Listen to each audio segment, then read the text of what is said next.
നിതിൻ രാജിന്റെ മരണം അന്വേഷണത്തിൽ വീഴ്ച വരുത്തിയ ഡിവൈഎസ്പി സുധീർ കല്ലന് സസ്പെൻഷൻ. അഞ്ചരക്കണ്ടി സ്വകാര്യ ഡെന്റൽ കോളേജ് വിദ്യാർത്ഥി നിതിൻ രാജിന്റെ മരണവുമായി ബന്ധപ്പെട്ട് പ്രതിയായ ഡോക്ടർ MK റാമിനെ അറസ്റ്റ് ചെയ്തതിൽ വീഴ്ച വരുത്തിയ ഡിവൈഎസ്പി സുധീർ കല്ലനെ സസ്പെൻഡ് ചെയ്തു. ഇത് സംബന്ധിച്ച ഉത്തരവ് ആഭ്യന്തര വകുപ്പ് പുറത്തിറക്കി.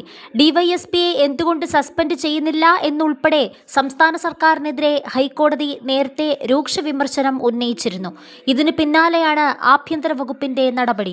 അന്വേഷണ ഉദ്യോഗസ്ഥനായ ഡിവൈഎസ്പി സുധീർ കല്ലൻ സർവീസിൽ തുടരുന്നത് ആഭ്യന്തര വകുപ്പിന്റെ സമ്പൂർണ്ണ പരാജയമാണെന്ന് ഹൈക്കോടതി justice A. Badaruddin വിമർശിച്ചിരുന്നു.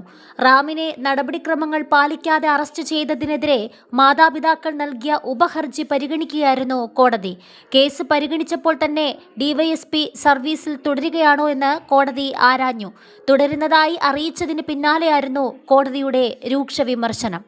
Doctor റാമിനെ arrest ചെയ്ത നടപടിക്രമങ്ങളിൽ സുപ്രീം കോടതി നിർദ്ദേശിച്ച ഗ്രൗണ്ട് ഓഫ് അറസ്റ്റിലെ പിഴവുകൾ കാരണം വിട്ടയച്ചിരുന്നു. നടപടിക്രമങ്ങൾ പാലിച്ച് പോലീസ് രണ്ടാമത് അറസ്റ്റ് ചെയ്ത ഡോക്ടർ റാം നിലവിൽ റിമാൻഡിലാണ്. ഡിവൈഎസ്പിയെ കോടതി നേരത്തെ വിളിച്ചുവരുത്തി വിശദീകരണം തേടിയിരുന്നു. ഈ സംഭവം ആഭ്യന്തര വകുപ്പിനും ക്രൈംബ്രാഞ്ചിനും വലിയ തിരിച്ചടിയായതായി വിലയിരുത്തിയതിനെ തുടർന്ന് അന്വേഷണ സംഘത്തെയും മാറ്റിയിരുന്നു. മലപ്പുറം ക്രൈംബ്രാഞ്ച് SP മോഹനചന്ദ്രന്റെ മേൽനോട്ടത്തിൽ ഡിവൈഎസ്പി ജീവൻ ജോർജാണ് നിലവിലെ അന്വേഷണ ഉദ്യോഗസ്ഥൻ.